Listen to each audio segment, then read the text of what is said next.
Alam niyo ba kung ano ang pinakamahirap na tanong sa buhay? Hindi yung di saan ako pupunta? Hindi yung di ano ang gagawin ko? Kundi yung sino ba talaga ang tunay? Kasi sa mundo ngayon, puro plastic. Puro pretend. Puro fake. Lahat may mask, lahat may agenda. At ang tanong, sino ba ang tao na magiging mabait sa'yo kahit wala kang pera? Kahit wala kang power? Kahit wala kang influence? At bago natin ituloy ang kwentong ito, gusto kong sabihin sa inyo. Ang kwentong ito ay tungkol sa katotohanan. Sa pagsubok. Sa mga taong tunay at sa mga taong peke. Kung gusto ninyong malaman kung paano nakilala ni Alexander si Teresa, kung ano ang nangyari sa kanila, kung paano nag-develop ang relationship nila, at kung ano ang nakakagulat na revelation sa huli, huwag kalimutang mag-like ng video na ito. I-share ninyo sa mga taong naniniwala pa rin sa kabutihan ng tao. Mag-subscribe sa channel para sa mas maraming kwentong puno ng twist, puno ng aral, at puno ng katotohanan tungkol sa buhay. I-click ang notification bell para updated kayo sa bawat upload. At mag-comment sa baba kung naniniwala kayo na may mga tunay pa ring mabubuting tao sa mundo, o kung ano ang gagawin inyo kung makakita kayo ng pulubi sa kalye. Gusto naming marinig ang inyong mga kwento. Sige, simulan na natin. May isang lalaki. Ang pangalan niya ay Alexander Cruz. 46 na taong gulang. Bilyonaryo. Isa sa pinakamayamang tao sa buong mundo. Hindi lang sa Pilipinas, kundi sa buong planeta. May hawak siyang company sa real estate, sa technology, sa banking, sa shipping, sa lahat. Ang net worth niya, 20 bilyong dolyares. Nasa top 20 ng Forbes list. Kilala sa buong mundo. Pero may problema si Alexander. Ang problema, pagod na siya. Pagod na sa mundo ng negosyo. Pagod na sa mga taong plastic. Pagod na sa mga taong lumalaki lang sa kanya dahil sa pera niya. Pagod na sa mga babae na gustong mag-asawa sa kanya dahil sa yaman niya. Pagod na sa mga kaibigan na nagpapanggap lang na kaibigan pero ang totoo, may gusto lang makuha. Kaya nag-decide siya. Mag-experiment. Mag-test. Gusto niyang malaman kung may matitino pa bang tao sa mundo. Kung may tunay pa bang kabutihan. Kung may sincere pa bang pagmamahal. Kaya bumalik siya sa Pilipinas. Sa bansang pinagmulan niya. Kasi doon siya ipinanganak. Doon siya lumaki. Pero umalis siya noong 20 taong gulang pa lang. Nag-migrate sa Amerika. Nagnegosyo. At nag-succeed. At ngayon, after 26 years, bumalik siya. Pero hindi bilang bilyonaryo. Kundi bilang pulubi. Nagdisgisi siya. Nagsuot ng lumang damit. Nagpakalat ng amoy. Nagdumi ng mukha. Naglagay ng punit sa pantalon. At pumunta sa mga kalye. Sa Quezon City. At doon, nag-observe. Nag-test. Kung paano tratuhin ng mga Pilipino ang pulubi. Kung paano tignan. Kung paano husgahan. At may isang babae. Ang pangalan niya ay Teresa Santiago. 29 na taong gulat. Elementary teacher. Nagtutururo sa isang public school sa Quezon City. Ang sahod niya, 25,000 piso per month. Maliit. Pero sapat. Kasi simple lang ang buhay niya. Nakatira siya sa isang small apartment. Studio type. May kama. May kusina. May banyo. Okay na. At si Teresa, walang pamilya. Ang parents niya, namatay na. Pareho. Sa isang sakuna. Noong siya ay 18 taong gulang pa lang. Baha. Malaki. At nalunod sila. At naiwan si Teresa. Mag-isa. Nag-aral. Nagtrabaho. Nag-struggle. Para mabuhay. Para umabot. Pero kahit mahirap ang buhay niya, mabait pa rin siya. Matulungin pa rin.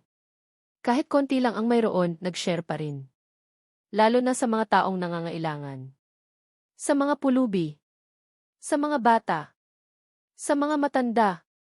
Kasi sabi niya, yan ang tinuro sa kanya ng parents niya. Na ang pagmamahal, hindi nasusukat sa laki ng binibigay. kundi sa puso ng nagbibigay. Unang araw ni Alexander bilang pulubi. Enero 30, 2026. Alas 6 ng umaga. Mainit na. Umiinit na ang panahon. At nakaupo siya sa tabi ng kalsada. Malapit sa palengke. Sa Cubao. Maraming tao. Maraming dumadaan. Pero walang tumitigil. Walang nagbibigay. Lahat dumadaan lang. May mga sumisilip. May mga tumitingin. Pero walang nag-approach. At nakita niya. Ang totoo. Ang reality. Karamihan ng tao nandidiri. Umiilag. Takot. Baka mahawaan. Baka magnakaw. Baka mandurukot. Lahat ng negative assumptions. Lahat ng stereotypes. At nasaktan si Alexander. Kasi ngayon, na-realize niya. Ganito pala ang treatment sa mga pulubi. Ganito pala ang mundo. Pero habang nakaupo siya, may dumating. Isang babae. Si Teresa. Galing sa palengke. May dalang ekobag, laman, gulay. Tapos may papel bag pa. Laman, pandesal. Mainit pa. At nakita niya si Alexander. Nakaupo. Walang kumain. Walang ininom. At naawa siya. Kaya lumapit siya. Kuya, kumain na po ba kayo? Tanong niya. Mahinahon ang boses. Walang discrimination. Walang judgment. Napatingin si Alexander. Nakita ang babae. Simple ang itsura. Naka-shirt lang. Naka-jeans. Naka-tsinelas. Walang makeup. Pero maganda. Natural. At may ngiting sincere. Ah, wala pa po, ate. Wala pang kumain, sagot niya. Boses ng pulubi. Mahina. Nagpe-pretend. Kuya, ito po. Pandesal. Mainit pa. Kumain na po kayo. At ito po, tubig. At iniabot niya ang 2 pandesal. Tapos ang bottled water. Napamaang si Alexander. Hindi makapaniwala. Kasi first time. First time sa buong umaga na may nag-approach sa kanya ng mabait. First time na may nag-offer ng pagkain. First time na may nag-alaga. Ate, sure po ba kayo? Baka po kailangan ninyo yan. Kuya, okay lang po. Kumain na po kayo. Gutom na siguro kayo. At mainit na ang panahon. Kailangan ninyo ng tubig. At mumiti siya. At umalis na. Walang hinihinging kapalit. Walang expectations. Pure kindness lang. At nakaramdam si Alexander. Ng something. Ng emotion na matagal nang hindi niya naramdaman. Gratitude. Appreciation. Warmth. At nag-isip siya. Sino ba ang babaeng yan? Bakit siya ganyan kamabait? Bakit siya nagbigay kahit hindi niya ako kakilala? Kaya sinundan niya ng tingin si Teresa. At nakita niya kung saan siya pumasok. Sa isang maliit na apartment building. At nag-mental note siya. Doon siya nakatira. At balang araw kausapin niya. Kilalanin niya. Malaman niya kung sino talaga siya. At sa mga araw na sumunod, nagstay si Alexander sa lugar na yun. Sa tabi ng palengke. At araw-araw dumadaan si Teresa. At araw-araw nagbibigay siya. Minsan pandesal. Minsan tubig. Minsan saging. Minsan kahit konting pera lang. 20 piso. 30 piso. Para may pambili ng pagkain. At nag-develop ang familiarity. Naging comfortable na sila sa isa't isa. At nag-start na silang mag-usap. Ng konti. Ng simple. Kuya, ano pong pangalan ninyo? Tanong ni Teresa isang araw. Alex ko. Alex lang, sagot ni Alexander. Hindi niya sinabi ang full name. Baka makilala. Baka mag-google. Baka malaman. Ako si Teresa. Tess. Teacher po ako. Sa elementary school. Teacher po. Grabe naman. Mabait pa kayo sa akin kahit ganito ako. Kuya Alex, tao po kayo. Deserve ninyo ng respeto. Deserve ninyo ng kindness. Hindi po kayo dapat husgahan base sa itsura lang. Base sa estado lang. At namangha si Alexander. Kasi simple lang ang sinabi ni Teresa. Pero malalim ang impact. Kasi totoo. Kasi yan ang dapat. Pero karamihan hindi ganyan. Karamihan judgmental. Discriminatory. At nagkwentuhan sila. Ng konti. Tungkol sa buhay. Tungkol sa struggles. At nag-share si Teresa. Tungkol sa parents niya. Tungkol sa pagkaulilan niya. Tungkol sa pagiging teacher niya. At nakikinig si Alexander. At na-realize niya. Ang babae, kahit mahirap ang buhay, positive pa rin. Hopeful pa rin.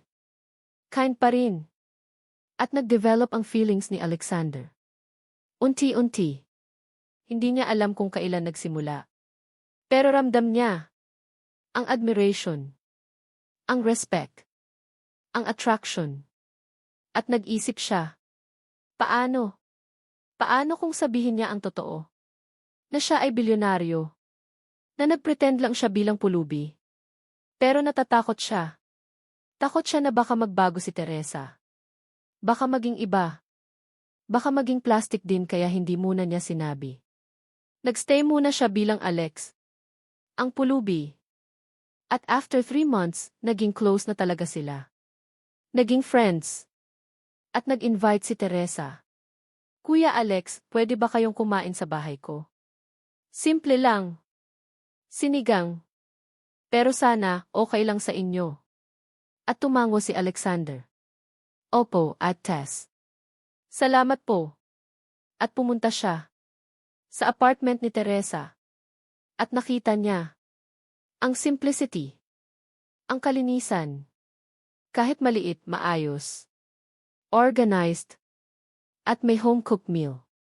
Sinigang na baboy. Kanin. At inumin. At kumain sila. At nagkwentuhan.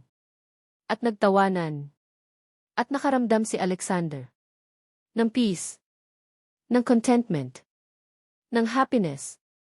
Na hindi niya naramdaman ng matagal. Kasi sa mundo ng negosyo, puro stress. Puro pressure. Puro fake smiles. Pero dito, totoo. Simple. Real. At nag-confess siya. Hindi bilang bilyonaryo. Kundi bilang Alex lang. Ate Tess, gusto ko pong sabihin sa inyo. Gusto ko po kayo. Hindi lang bilang kaibigan. Kundi bilang babae. At alam kong walang kwenta ako. Pulubi ako. Walang pera. Walang trabaho. Pero ate, totoo ang feelings ko. Mahal ko po kayo. Namula si Teresa. Pero hindi galit. Hindi disappointed. Kundi touched. Kuya Alex, alam mo, hindi ako nagmamahal dahil sa pera. Hindi ako nagmamahal dahil sa status. Nagmamahal ako dahil sa puso.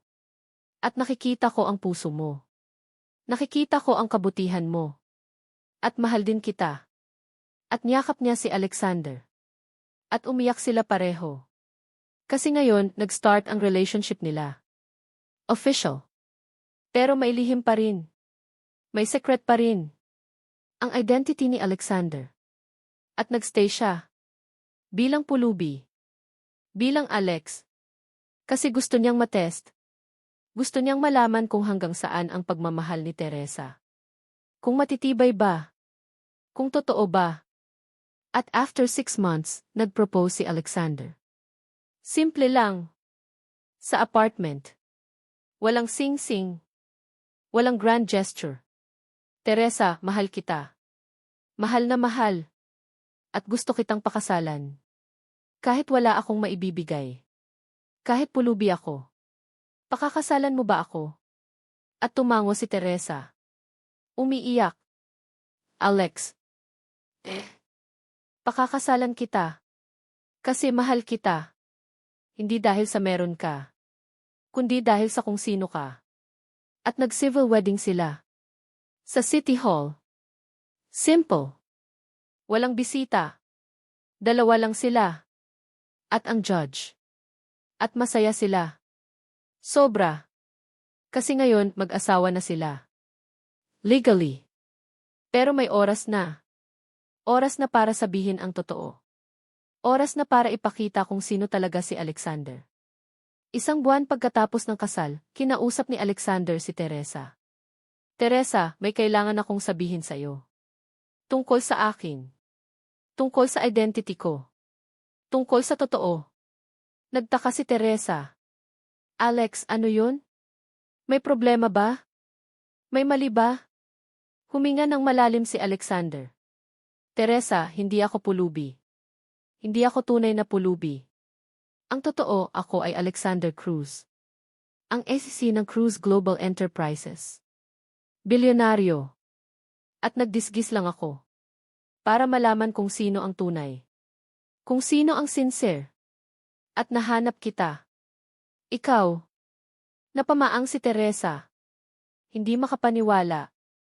Ano? Nagbibiro ka ba?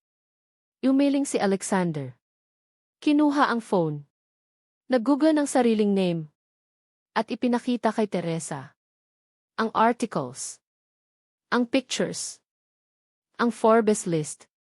Lahat. Proof na siya si Alexander Cruz. Ang bilyonaryo.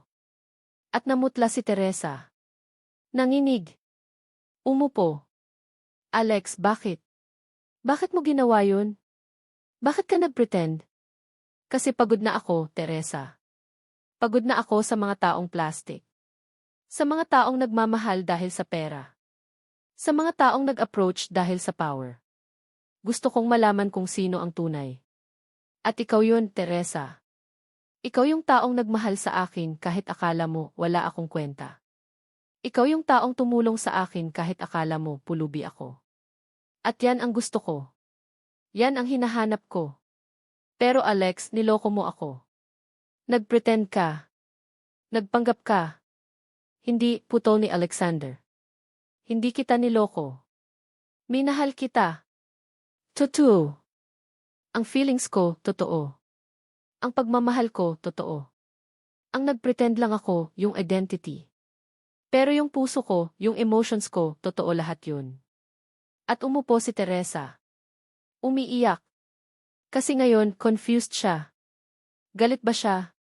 Masaya ba siya? Hindi niya alam. Mixed emotions. Lahat. Teresa, sabi ni Alexander. Lumapit. Lumuhod. Hinawakan ang kamay. Teresa, mahal kita. Mahal na mahal. At ngayon, gusto kong ipakita sa iyo ang tunay kong mundo. Gusto kong dalhin ka sa bahay ko. Gusto kong ipakilala ka sa buhay ko. Pero sana, Teresa, sana hindi ka magbago. Sana mahalin mo pa rin ako. Hindi dahil sa pera ko. Kundi dahil sa kung sino ako. At tumingin si Teresa sa mga mata ni Alexander. At nakita niya ang sincerity, ang fear, ang hope. At na-realize niya. Totoo nga. Mahal nga siya. Hindi dahil may hidden agenda. Kundi dahil tunay. Kundi dahil sincere. Alex, bulong niya. Alex, mahal kita. Hindi dahil sa pera mo. Kundi dahil sa puso mo. Dahil sa pagkatao mo. At kahit ano ka, kahit pulubi, kahit bilyonaryo, mahal pa rin kita. At niyakap niya si Alexander. Mahigpit. At umiyak sila pareho. Kasi ngayon, wala na ang barriers. Wala na ang secrets. Wala na ang pretensions. Totoo na lahat. Kinabukasan, dinala ni Alexander si Teresa sa tunay niyang bahay. Sa Forbes Park. At nakita ni Teresa ang mansion. Ang laki. Ang ganda. May gate.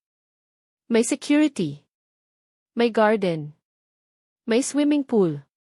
May fountain. Lahat. At shocked siya. Kasi ngayon, na-realize niya. Ang asawa niya, bilyonaryo nga pala. At pumasok sila. At dinala siya ni Alexander sa living room. Malaki. May chandelier. May paintings. May sculptures. May grand piano. Lahat. Sobrang yaman. At nanginig si Teresa. Kasi hindi siya sanay. Hindi siya belong dito. Alex, hindi ako bagay dito. Hindi ako belong sa mundo mo. Ako, simpleng teacher lang. Walang class. Walang elegance. Teresa, putol ni Alexander. Teresa, ikaw ang pinaka-elegant na babae na nakilala ko. Hindi dahil sa damit mo. Hindi dahil sa itsura mo. Kundi dahil sa puso mo. Dahil sa kabutihan mo. At yan ang tunay na elegance. Yan ang tunay na class. At niyakap niya si Teresa. At ngayon, gusto kong ipakita sa mundo kung sino ka. Gusto kong ipakilala ka. Bilang asawa ko. Bilang Enrique Alexander Cruz. At mula noon, nag-adjust si Teresa. Nag-aral ng high society etiquette. Nag-attend ng charity events. Nag-participate sa business meetings. Nag-meet ng mga business partners. At kahit mahirap, ginawa niya. Para kay Alexander. Para sa relationship nila. Pero hindi siya nagbago. Hindi siya naging mayabang. Hindi siya naging plastic. Nananatili pa rin siyang simple. Nananatili pa rin siyang mabait. Nananatili pa rin siyang matulungin. At nag-build siya ng foundation. Ang Teresa Cruz Foundation. Tumutulong sa mga teachers. Sa mga public school teachers na underpaid. Sa mga batang walang pambayad ng tuition. Sa mga pamilyang nangangailangan. Binibigyan niya ng scholarship. Ng school supplies. Ng financial assistance. Lahat. At proud si Alexander. Sobrang proud. Kasi nakita niya ang transformation ni Teresa. Mula simpleng teacher, naging philanthropist. Mula simpleng babae, naging instrument ng pagbabago. At after 2 years, nag-anak sila. Kambal. Lalaki at babae. Sina Alexander Vicky at Teresa Marie. At masaya sila. Complete. Fulfilled. At ngayon, 15 taon na ang lumipas. Si Teresa, 44 na taong gulang na. Si Alexander, 61. At ang mga kambal, 13 taon. At masaya pa rin sila. Mahal pa rin ang isa't isa. Kasi ang foundation nila, solid. Hindi base sa pera. Kundi base sa love. Sa trust. Sa sincerity. At every year, bumabalik sila sa Cubao. Sa palengke. Kung saan nagsimula ang lahat. Kung saan nag-meet sila. At nag-feeding program. Nag-donate ng pagkain sa mga pulubi. Nagbigay ng blankets. Ng damit. Ng pera. Lahat. Para maging reminder. Para hindi kalimutan kung saan nanggaling. Para hindi kalimutan ang blessings. At lagi nilang sinasabi sa mga anak nila. Ang halaga ng tao, hindi nasusukat sa pera. Hindi nasusukat sa position. Kundi sa puso. Sa pagkatao. Sa kindness. At yan ang importante. Yan ang tunay na yaman. At yan ang ending ng kwentong ito.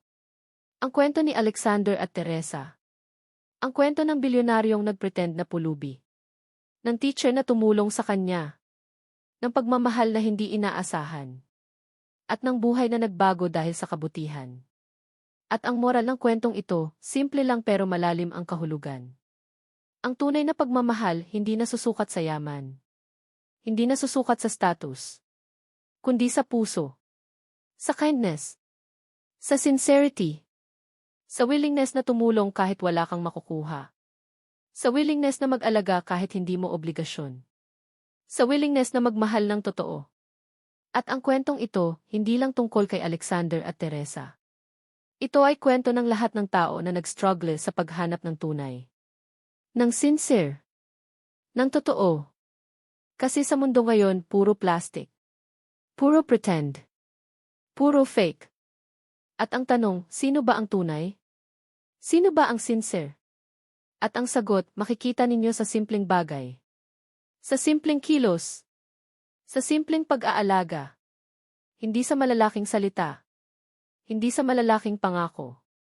Kundi sa daily actions. Sa consistency. Sa dedication.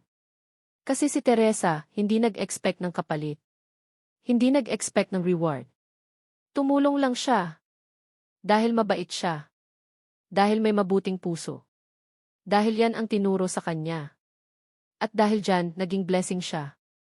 Hindi lang kay Alexander. Kundi sa maraming tao. Sa mga bata na na-scholar niya. Sa mga teacher na na-help niya. Sa mga pamilyang na-assist niya.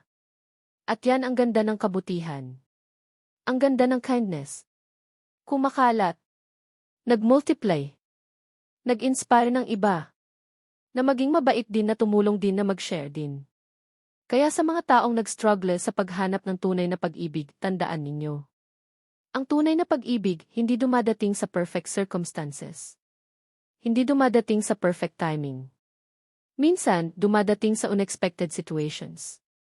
Minsan, dumadating sa mga taong hindi ninyo inaasahan. Minsan, dumadating sa mga moment na akala ninyo imposible. Pero dumadating. Darating.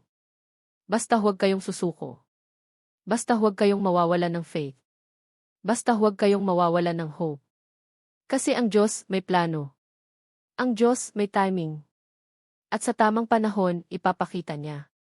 Ipapakita niya kung sino ang para sa inyo. At sa mga Alexander dyan, sa mga taong may pera, may power, may influence, pero pagod na sa plastic na mundo, tandaan ninyo. May mga tunay pa ring tao. May mga sincere pa ring tao. May mga taong magmamahal sa inyo. Hindi dahil sa pera ninyo. Kundi dahil sa kung sino kayo. At hanapin ninyo sila. Test ninyo sila. Pero huwag kayong mag-give up. Kasi nandyan sila. Naghihintay din. At sa mga Teresa dyan, sa mga taong simple lang, pero may mabuting puso, salamat. Salamat sa kabutihan ninyo. Salamat sa kindness ninyo. Salamat sa pagtulong ninyo. Kasi kayo ang tunay na heroes ng lipunan. Kayo ang tunay na blessings. Kayo ang tunay na instruments ng pagbabago. At huwag kayong magbago. Huwag kayong maging plastic. Huwag kayong maging fake. Manatili kayong totoo. Manatili kayong mabait. Manatili kayong matulungin. Kasi yan ang tunay na yaman. Yan ang tunay na halaga. Yan ang tunay na legacy. At sa mga taong nag-judge ng mabilis, sa mga taong nandidiri sa pulubi, sa mga taong discriminatory, sana mag-isip kayo. Sana mag-reflect kayo. Kasi ang taong hinuhusgahan ninyo, baka mas mataas pa ang halaga kaysa sa inyo. Baka mas mayaman pa kaysa sa inyo. Hindi sa pera, kundi sa puso, sa character, sa values. Kasi ang itsura, nanloloko. Ang labas, hindi totoo. Ang status, temporary. Pero ang puso, yan ang permanent. Yan ang tunay. Yan ang importante. At sa lahat ng nagmamahal, tandaan ninyo. Ang tunay na pagmamahal, lumalaban. Nagsisikap. At hindi sumusuko. Kahit ano pa ang hadlang. Kahit ano pa ang sabihin ng iba. Kasi ang love, mas malakas kaysa sa lahat. Ang love, nag-overcome ng obstacles. Ang love, nag-transform ng lives. At ang kwentong ito, proof nun. Proof na ang kabutihan, may gantimpala. Proof na ang kindness, may reward. Proof na ang sincere na pagmamahal, nag-transform ng buhay. Hindi lang ng isa. Kundi ng dalawa. Ng marami. Kasi si Alexander nag-transform dahil kay Teresa. Naging mas mabait. Naging mas generous.